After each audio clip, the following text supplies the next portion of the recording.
So the other day I was walking through my local grocery store, checking out the new Easter crap they got going up, when I was going around the aisles and discovered some Monster High dolls. An amazing find because I have literally never once seen Monster High dolls being sold in this establishment, and I've been going here for like 2 years now? Anyways, I flip-flopped on whether or not I should even buy the doll, but the fact that they were on sale for only a little under 13 bucks made me decide to commit to buying the doll. And then I also decided if I was going to buy it, I could try my hand at one of those unboxing videos. So I got my favorite character, Frankie. So here we are. Now I wanted to figure out just how much this doll was actually worth at full price, and I gotta tell ya, it was a hell of a time trying to figure this out. I went to the official Monster High website, but of their Frankie Stein dolls, this specific one wasn't there. And this made me worried this was actually a knockoff, cause while I don't know a whole lot about the doll world, I do know that there are tons of knockoffs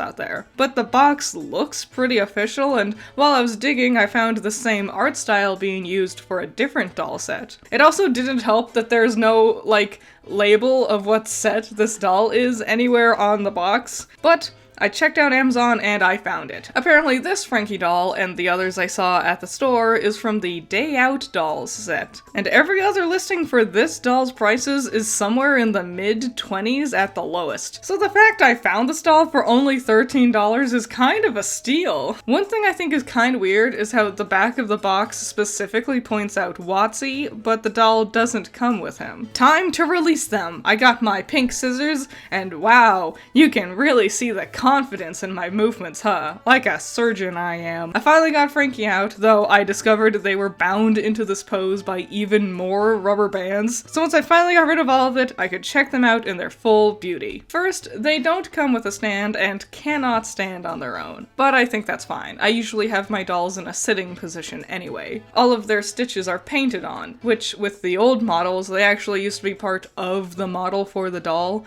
But I honestly don't mind this change. The bumps on the model would probably bother me. And also this way, the base for the doll is much easier to use for repaints and stuff like that. One thing I didn't think about was how Frankie doesn't have the neck bolts anymore, and I realized it's not even in the cartoon. Weird, that seemed like such an iconic piece for Frankie, but whatever. The only thing I am bothered with is that their eyebrow piercing is also painted on. Piercings and stuff like that I think would be better if there was some dimension to them. My absolute favorite part of the design is Frankie's robotic leg. I expected it to be just the same as their regular leg, just painted gray, but no, they've gone all out with bolts and rivets and extra detail. It looks fantastic and I love it. The little extra knickknacks are cute, but I was disappointed that the bag doesn't actually open up, at least not easily. I figured it'd be an easy way to keep all the extra bits together, but I guess not. So one thing with Frankie's limbs is that they aren't fully able to rotate. More like they have 3 positions and you can see that they sort of snap into place. There's fully extended arm, slightly bent, and then fully bent, and then their legs only have 2 poses. It definitely makes them much easier for posing, but it also makes them feel less fluid than the old dolls used to be.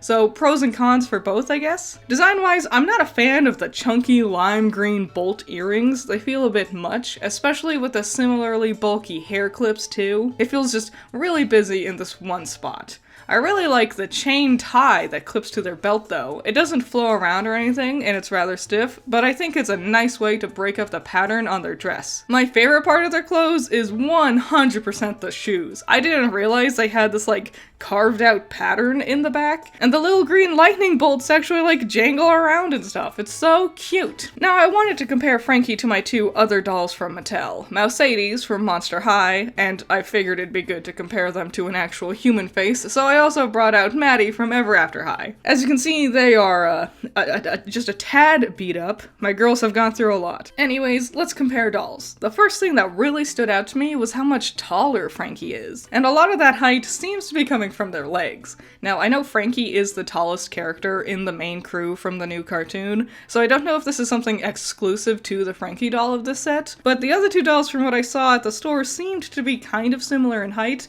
but maybe not quite as tall. Fun fact, I've taped my phone to my tripod to film this section. I'm an innovator, baby! Here you can see what I was saying about the older dolls being more fluid, and the one thing I forgot was that their hands could pop off.